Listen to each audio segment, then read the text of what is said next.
Hello दोस्तों, आज हम पढ़ेंगे नंबर्स के बारे में। नंबर्स क्या होते हैं, उनकी अंडरस्टैंडिंग समझेंगे। जैसे कि नंबर, तुमने कई सारे नंबर पढ़े होंगे, जैसे कि 1 होता है, ये नंबरों की पहचान होती है। 2 है, और यहाँ पे लिखते हैं 5000 है। यहाँ पे कुछ माइनस के भी नंबर आपने पढ़े होंगे, जैसे कि -3 है। अंडर रूट में भी होते हैं 2, जैसे कि √3 है। फ्रैक्शन में जो नंबर होते हैं, हम इन्हें समझेंगे कि ये नंबर किसकी, जैसे नंबर को डिवाइड किया हुआ है तो किस नंबर की श्रेणी में आते हैं। जैसे कि नेचुरल नंबर होते हैं, बहुल नंबर होते हैं, हिंदी में इनको प्राकृतिक संख्या, पूर्ण संख्या कहते हैं। सबसे पहले जो आप ऐसे प्राकृतिक संख्या होती हैं, जैसे जहाँ से हम गिनना शुरू करते हैं, शुरू से हम पढ़ते हैं कि हम गिनना शुरू करते हैं 1 2 3 4, तो उन्हीं को हम कहते हैं नेचुरल नंबर।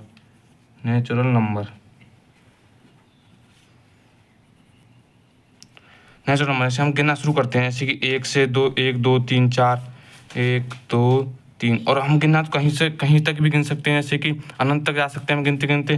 तो यहीं तक है, ये होता है नेचुरल नंबर का सेट, यानी कि इसमें 1 से लेकर अनंत तक संख्या होती है। यहाँ पे होता है अनंत, ठीक है। अनंत तक हम कहीं तक जा सकते हैं, हमें पता नहीं है हम अनंत तक कितना भी जा सकते हैं। फिर इससे बाद में आते हैं बहुल नंबर, यानी कि नेचुरल नंबर को हम हिंदी में कहते हैं प्राकृतिक संख्याएँ।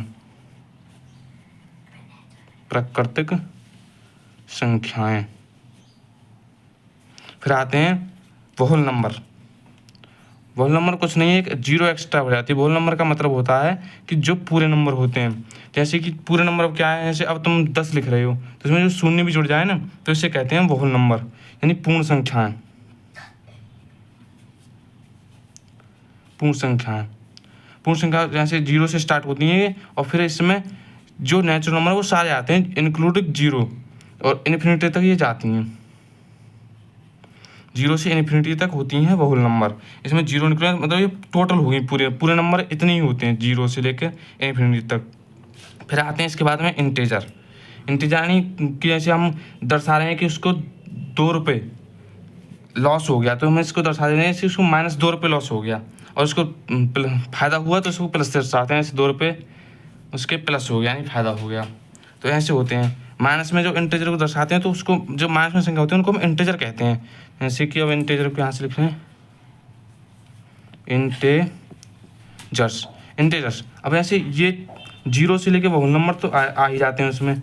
0 1 2 3 से लेकर 4 5 6 और इन्फिनिटी तक आते हैं। अब उसमें माइनस के भी तो आएंगे, जैसे कि -1 -2 -3, और यहाँ पे जो माइनस की इन्फिनिटी तक इसमें नंबर आते हैं इसके सेट में। यानी कि हमें से इसका बीच का नंबर पता है, जो होता है 0। 0 से इसके दाएं तरफ बढ़ते जाते हैं, और 0 से माइनस मतलब बाएं तरफ बढ़ते जाते हैं नंबर, और अनंत तक चलते हैं, माइनस इन्फिनिटी से प्लस की इन्फिनिटी से, जो कि हमें पता नहीं है, लेकिन होते बीच में इसके 0 होती है, हमें इंटीजर कहते हैं, यानी हिंदी में पूर्णांक।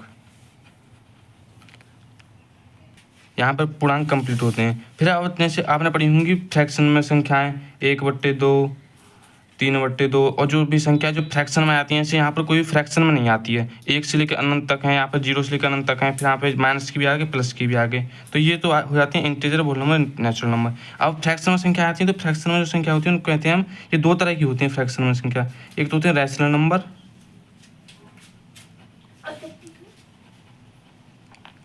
रैशनल नंबर ऐसे। अब फ्रैक्शन में 1/2 2/4, यानी कि जिन्हें हम PYQ की फॉर्म लिख सकते हैं। PYQ मतलब एक भिन्न ही तो हो गई, और इसको हम यहाँ पर हमें एक शर्त होती है कि Q ≠ 0, क्योंकि Q 0 हो जाएगा तो हम यहाँ पर परिभाषित नहीं कर पाएंगे उसको कि क्या उसका आंसर आएगा, तो वो हमें पता नहीं है, इसलिए हम PYQ को ≠ 0 रखते हैं। यहाँ पर जो संख्या होती है 1/2 2/4, यहाँ से बढ़ती आती हैं 3/2, और जितनी भी नेगेटिव में भी होती हैं, इसमें नेगेटिव में भी जो संख्या होती हैं वो भी इसी में आ जाती हैं रैशनल नंबर्स में। अब इन्हीं के होते हैं इर्रेशनल नंबर, इन्हीं का भाई होता है, तो एक तरह से ये समझ लो इर्रेशनल नंबर।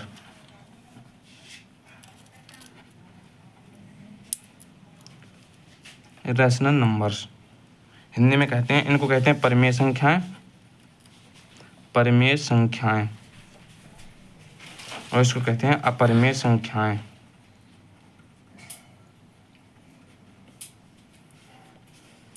अपरिमेय संख्या भी PYQ की फॉर्म में होती है एक तरह से, PYQ की फॉर्म होती है एक तरह से, लेकिन उनका क्या है कि ऐसे कि इसमें जो है ना 1/2, इसको हम लिख सकते हैं 0.5 1/2 को, तो इसका जो दशमलव प्रसार है वो शांत हो गया, यानी टर्मिनेटिंग हो गया। और जो नॉन टर्मिनेटिंग होता है, जो उसमें चलता रहता है, एक ऐसा भी होता है, जैसे कि हम यहाँ पे 3/2 का एग्जाम्पल है, तो इसका आएगा इसका आएगा तीनों तो पूरा पूरा हो जाएगा, इसका आएगा 1.5। तो ये यहाँ पर रुक गया तो पूरा हो गया। अब हमें यहाँ पर करने लगे 2/3 है ना, तो इसका 10% आता है 0.6666, यानी कि ये चलता ही रहेगा। हम इसको ऐसे भी लिखते हैं 0.6 बार। तो ये भी परिमेय संख्या में आएगी, क्योंकि इसका 10% भले ही टर्मिनेटिंग ना हो, लेकिन एक ही अंक बार बार चले आ रहा है। लेकिन यहाँ पर ऐसा एग्जाम्पल आता है जैसे कि होता है 22/7, यानी कि कुल पाई की वैल्यू,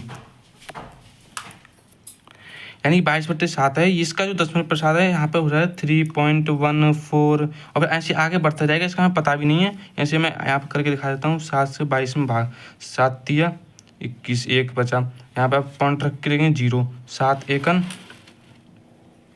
7, यहाँ पर 3 बज के फिर जाएगी 0, 7 चौका 28, फिर 2 0, 7 दूनी 14, फिर ऐसे यहाँ पे बढ़ता जाएगा और हमें पता भी नहीं कौन सा नंबर सामने आएगा। तो इसको कहते हैं इरेशनल नंबर्स। ऐसे में ऐसे बहुत सारे होते हैं, ऐसे एग्जांपल ले सकते हैं 19/7 हो गया। ऐसे ही जो जिनका हमें पता नहीं है और वो बढ़ते ही जाते हैं, उनको हम अपरिमेय संख्या कहते हैं। अब जो इन दोनों को मिलाकर बनता है, जो रैशनल नंबर और इरेशनल नंबर, उसको कहते हैं रियल नंबर्स।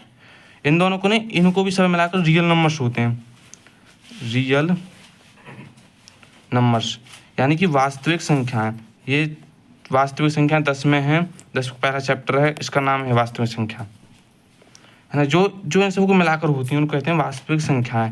जैसे कि 22/7 हो गई, 1/2 हो गई, 1 हो गई, 2 हो गई, 3 हो गई, -5 हो गई, -4 हो गई। मतलब जो इन सभी जो अब तक हमने संख्या पढ़ी हैं, इन सभी को मिलाकर जो संख्याएं हैं उनको कहते हैं हम रियल नंबर्स। ठीक से लिख देता हूँ गाइस, रियल नंबर्स हो गए। रियल नंबर्स के अब जो यहाँ से हम एक चीज़ बात निकाल सकते हैं कि जो रियल नंबर्स है ना, वो इन सभी संख्याओं का एक सेट है, सब सेट से यूनिवर्सल सेट है, मतलब जो इसमें सभी संख्या समाई हुई हैं रियल नंबर्स में।